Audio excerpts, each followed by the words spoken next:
ప్రభునందు ప్రియమైన దేవుని బిడ్డలందరికీ హ్యాపీ న్యూ ఇయర్. దేవునికి స్తోత్రం. ఈ యొక్క నూతన సంవత్సరంలో మనము అడుగు పెడుతూ ఉన్నాం. పాతవి గతించెను, ఇవిగో క్రొత్తవాయెను అని కొరింథీ రాసిన పత్రికలో వ్రాయబడి ఉన్నది. 2025 ముగిసిపోయింది. ఇప్పుడు 2026 జనవరి 1 అడుగుపెట్టాం. దేవునికి స్తోత్రం. దేవుని బిడ్డలారా, యావత్ ప్రపంచంలో మరి ఈ యొక్క న్యూ ఇయర్ సెలబ్రేషన్స్ చాలా గంభీరంగా జరుపుకుంటూ ఉంటారు. ఎందుకు అనంటే వారు మరి నూతన సంవత్సరంలో అడుగు పెడుతున్నాం కాబట్టి మనము ఉత్సాహంగా, సంతోషంగా, వెలుగుల్లో నూతన సంవత్సరంలో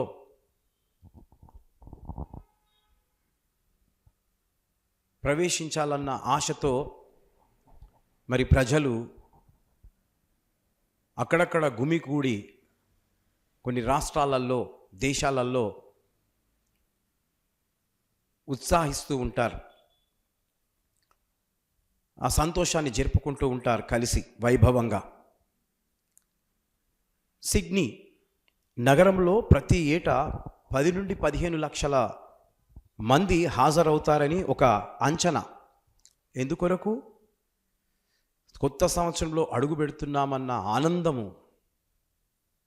ఒక స్థలంలో కూడుకొని ఆ సిడ్నీ దేశంలో వాళ్ళు సెలబ్రేషన్ చేస్తూ ఉంటారు.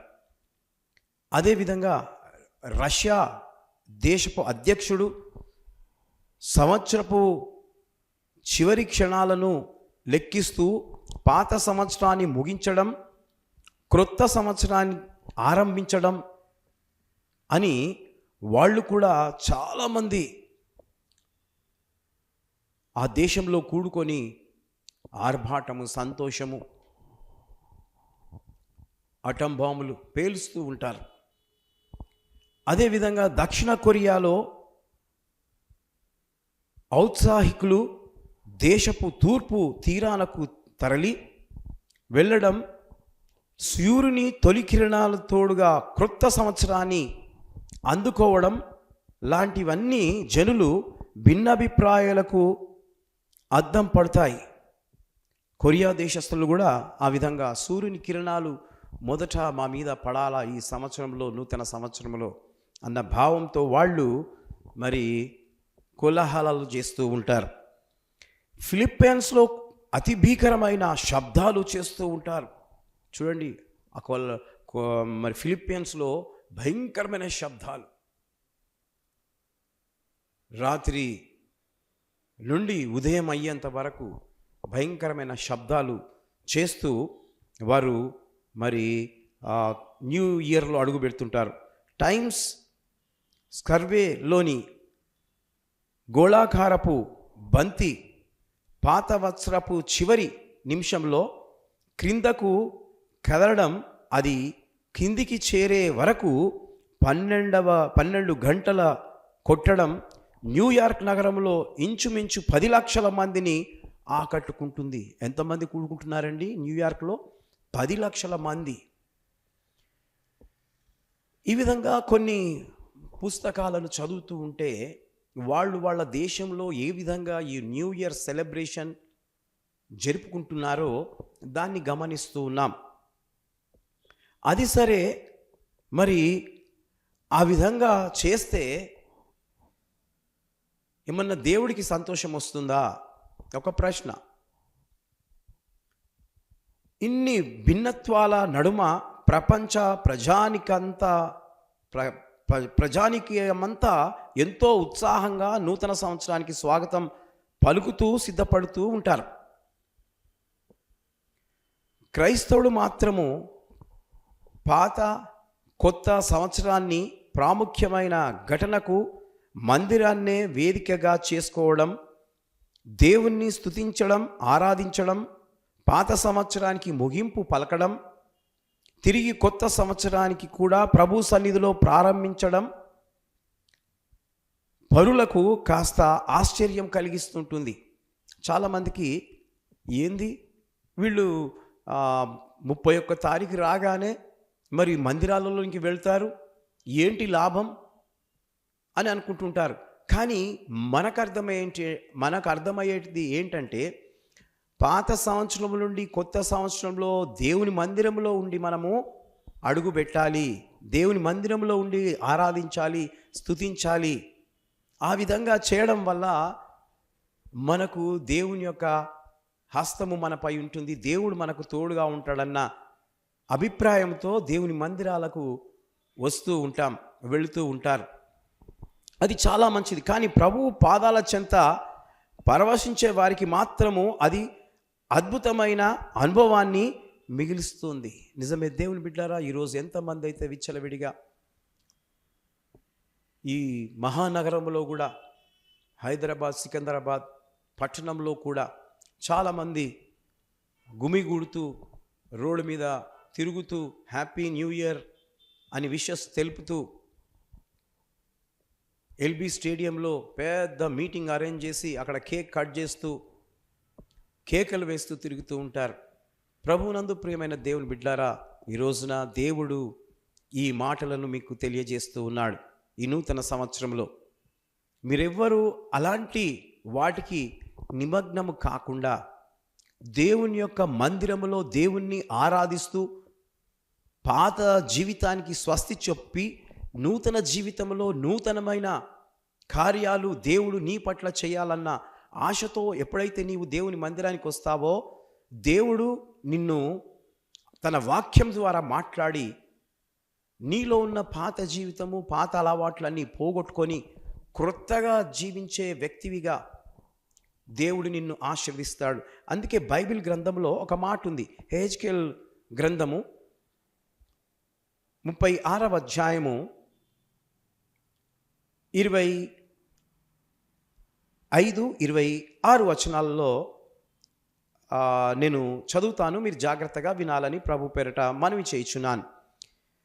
మీ అపవిత్రత యావత్తు పోవునట్లు నేను మీ మీద శుద్ధ జలమును చల్లుదును, మీ విగ్రహముల వలన మీకు కలిగిన అపవిత్రత అంతయు తీసివేసేదను.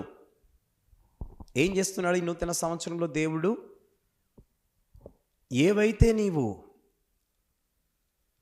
ఎక్కువగా ప్రేమించావో, ఆరాధించావో అవి దేవుని దృష్టిలో విగ్రహాలతో సమానం. కాబట్టి దేవుని బిడ్డలారా, కొంతమంది వస్తువులను ప్రేమిస్తారు, కొంతమంది మనుషులను ప్రేమిస్తారు, కొంతమంది రకరకాలైన కుటుంబాన్ని ప్రేమిస్తూ, కొంతమంది తల్లినే ప్రేమిస్తారు, కొంతమంది అన్ననే ప్రేమిస్తారు. ఈ విధంగా ఎవరైతే ఎక్కువగా దేవునికి ప్రాముఖ్యత ఇవ్వకుండా ప్రేమిస్తారో అది దేవుని దృష్టిలో విగ్రహం. అయితే అవన్నీ అపవిత్రమైనవి, అవి ఎల్లకాలము ఉండిపోయేటివి కావు. ఒక రోజున నీవు వాటిని విడిచి నీవు కొత్త స్థలానికి వెళ్ళేవాడవుగా దానవుగా ఉన్నావు. కాబట్టి నీ మీద దేవుడు శుద్ధ జలమును చల్లాలని ఆశపడుతున్నాడు. ఈరోజు ఎంతమంది ఆ శుద్ధ జలం కొరకు ఎదురు చూస్తున్నారో, ఆ శుద్ధ జలం గురించి ఎదురు చూసిన వారి మీద దేవుడు ప్రోక్షించుగాక. మీరు పరిశుద్ధులై ఈ నూతన సంవత్సరంలో అడుగు పెట్టాలని దేవుడు మాట్లాడుతున్నాడు. 26వ వచనంలో, నూతన హృదయమును మీకు ఇచ్చేదను, నూతన స్వభావమును మీకు కలగజేసేదను, రాతి గుండె మీలో నుండి తీసివేసి మాంసపు గుండెను మీకు ఇచ్చేదను. ఏం చేస్తాడట దేవుడు? నూతన హృదయమును మీకు ఇచ్చేదను. మీ అందరికీ, వింటున్న వారికి అందరికీ నూతన హృదయమును దేవుడు ఇస్తానని అంటూ ఉన్నాడు. అనగా పాత హృదయము, ఆ పాత హృదయాన్నే కొత్తగా చేస్తాడు. హల్లెలూయా! పాత హృదయాన్ని క్రొత్తగా చేస్తాడు. అది కేవలము దేవునికే సాధ్యం. కనుక ఈ యొక్క నూతన సంవత్సరంలో దేవుడు ఈ నూతనమైన మాటలు మాట్లాడుతున్నాడు. నూతన స్వభావము నీకు కలగజేసేదను. ఏంటంట? నీ స్వభావము నూతనంగా దేవుడు చేశాడంట. నీ స్వభావము పాడైపోయిందేమో, చెడిపోయిందేమో. కాబట్టి నూతన స్వభావాన్ని నీలో వచ్చేటట్లు దేవుడు చేస్తాడని వాక్యం ద్వారా మాట్లాడుతున్నాడు. అలనాడు హెజ్కేలుతో మాట్లాడిన దేవుడు ఈరోజు నీతో మాట్లాడుతున్నాడు.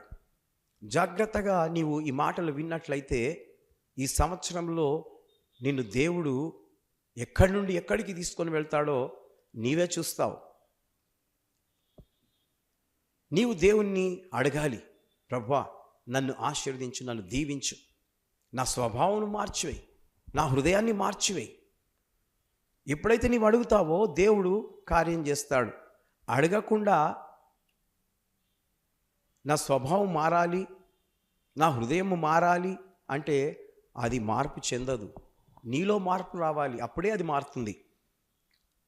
రాతి గుండె మీలో నుండి తీసివేసి మాంసపు గుండెను ఇచ్చేదను.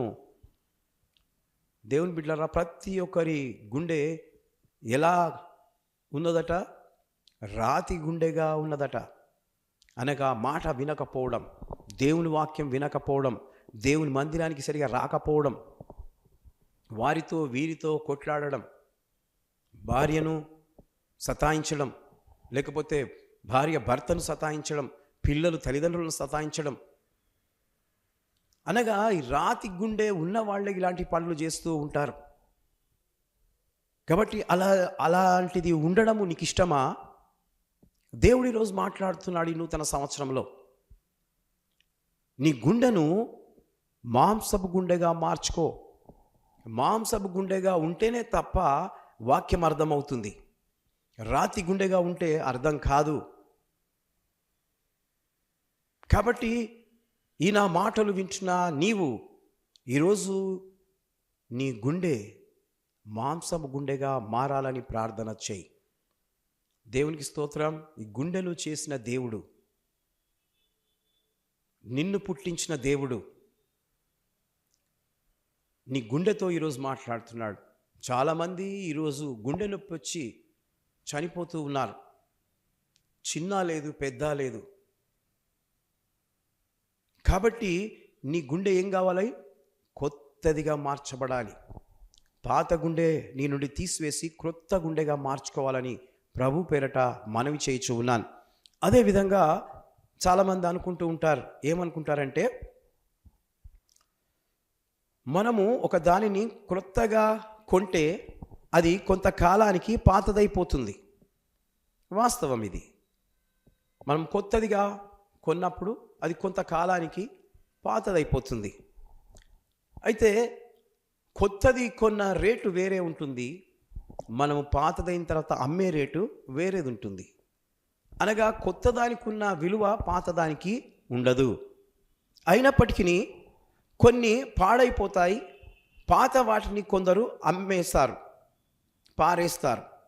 కొందరు వాటిని ఇంట్లో పెట్టుకుంటారు. అవి లేని వారికి కొంతమందికి దానం చేస్తారు. మనము కలిగి ఉన్న వాటిలో కొన్నిటిని జీవితాంతము ఉంచుకుంటాం. ఎంత పాతబడ్డనో పారవేయం, లేక వదిలివేయం. ఉదాహరణకు 10 ఏళ్ల క్రితం పెళ్లి చేసుకున్నారనుకోండి, భార్య పాతదైపోయింది. అయితే ఆమెను బయటికి పంపించేయాలా? లేదు, వారు కలిసే ఉండాలి.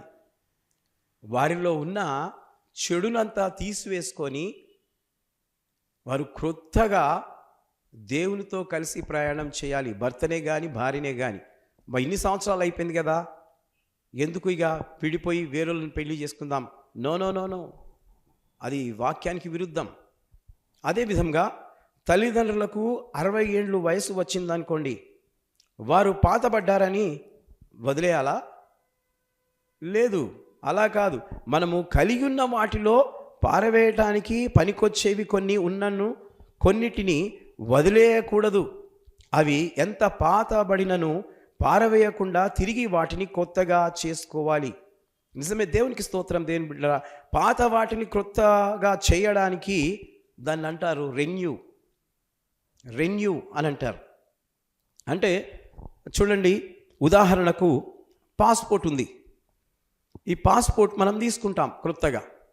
తీసుకున్న తర్వాత వాళ్ళు 3 సంవత్సరాలు, 5 సంవత్సరాలు, 10 సంవత్సరాలు దానికి వాల్యూ ఉంటుంది, విలువ ఉంటుంది. అప్పటి వరకు మనము ఒకవేళ బయటికి పోయే అవకాశం దొరికితే వాళ్ళు వీసా పంపిస్తే వెళ్ళొచ్చు, రావచ్చు. అది ఎన్ని సంవత్సరాల వరకు, అది ఎంతవరకు విలువ కలిగి స్టాంప్ పడి అన్ని సంవత్సరాల వరకు వెళ్ళొచ్చు, రావచ్చు అని ఉంటుందో అంతవరకే. అయిన తర్వాత యాజ్ పర్ గవర్నమెంట్ రూల్ ప్రకారము దాన్ని రెన్యువల్ చేసుకోవాలి 5 సంవత్సరాల తర్వాత. అప్పుడు ఏమవుతుంది, అది మళ్ళీ క్రొత్తగా అవుతుంది.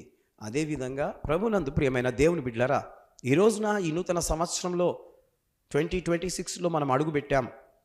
మన జీవితాన్ని కూడా మనము రెన్యూ చేసుకోవాలి. ఒక 4 పాయింట్లు నేను మీకు తెలియజేస్తాను. మీరు జాగ్రత్తగా విని మీరు దాని ప్రకారము మీ హృదయాన్ని శుద్ధిగా చేసుకొని ప్రభు సన్నిధిలో ఉండాలని కోరుతూ ఉన్నాను. మొదటిది, హృదయమును క్రొత్తగా చేసుకొనుము. కీర్తనాకారుడైన దావీదు 51వ కీర్తన 10వ వచనంలో రాయబడ్డది. దేవా, నా యందు శుద్ధ హృదయము కలగజేయము అని దావీదు ప్రార్థించాడు. దావీదు పాపంలో పడ్డాడు. నాతాను ప్రవక్త ద్వారా దేవుడు దావీదును మందలించాడు. దేవునికి స్తోత్రం కలుగును గాక. దేవుని బిడ్డలారా, కొన్ని సందర్భాల్లో దేవుని సేవకుడు మందలిస్తూ ఉంటాడు. ఆ మందలించినప్పుడు ఆ వ్యక్తి ఆ మందలింపును బట్టి తన హృదయాన్ని మార్చుకోవాలి. ఇక్కడ నాతాను ప్రవక్త దావీదును మందలించాడు. అప్పుడు దావీదు తన హృదయాన్ని రెన్యూ చేసుకోమని దేవుణ్ణి అడుగుచున్నాడు. అయ్యా, నా హృదయాన్ని రెన్యూ చేయయ్యా అని దేవుణ్ణి అడుగుతూ ఉన్నాడు. గత పాత సంవత్సరంలో ఎక్కడైనా పాపములో పడ్డానేమో జ్ఞాపకం చేసుకొని పశ్చాత్తాపపడి హృదయాన్ని రెన్యూ చేసుకో. నీవు ఒకవేళ గత సంవత్సరంలో ఏదైనా పాపంలో పడి మర్చిపోయావేమో, ఒకసారి జ్ఞాపకం చేసుకొని దాన్ని రెన్యూ చేసుకోవాలని కోరుతున్నాను. ఇది మొదటి మాట. రెండవది, ఆత్మబలమును క్రొత్తగా చేసుకొనుము. యెషయా గ్రంథం 40వ అధ్యాయం 31వ వచనంలో, యెహోవా కొరకు ఎదురు చూచువారు నూతన బలము పొందుదురు. దేవుని కొరకు మనం ఎదురు చూడాలి. అప్పుడు మనం ఏమవుతామట, నూతన బలము పొందుకుంటాం. అది ఎవరు ఇస్తారు? దేవుడే ఇస్తాడు. మన జీవిత సమరములో బలహీనపడటం సహజం. దేవుని సన్నిధిలో కనిపెట్టి ప్రార్థన చేసుకొని ఆత్మబలము తిరిగి రెన్యూ చేసుకోనుము. నీవు రెన్యూ చేసుకోవాలి. అప్పుడు నీకు బలము ఇంక్రీజ్ అవుతుంది.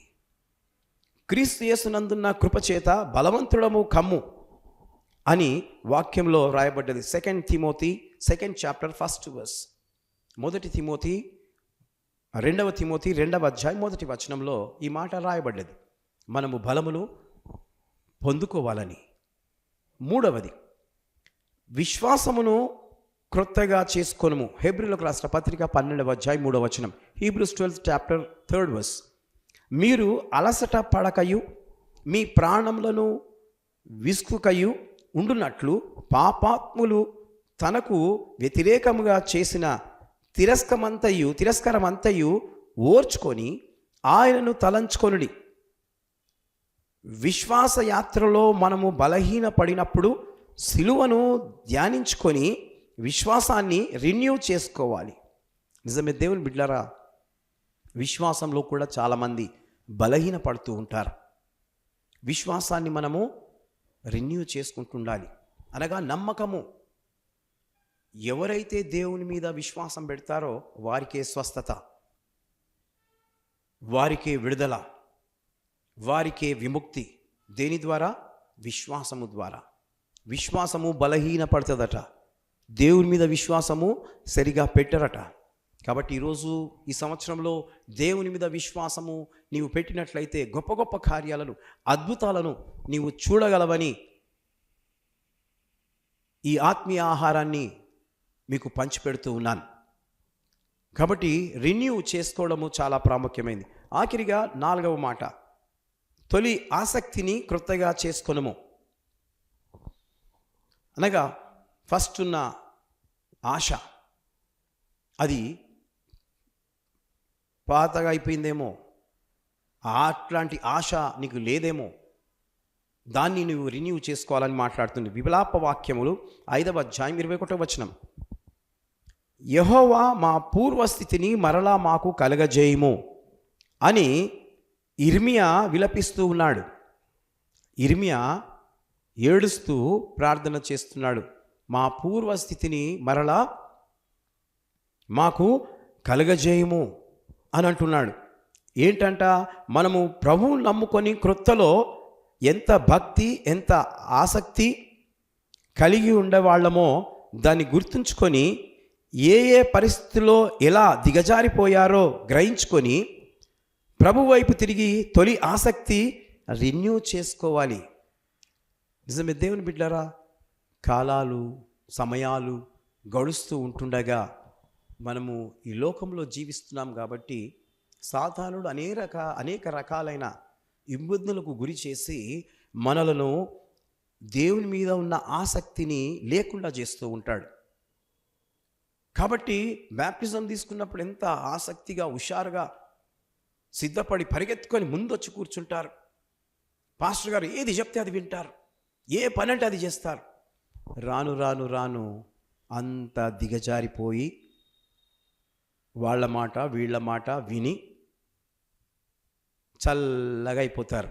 దేవుని మీద ఉన్న ఆసక్తి కొత్తగా ఎలా ఉండేనో అది ఉండకుండా సాతానుడు నిన్ను నీరుగార్చేస్తాడు.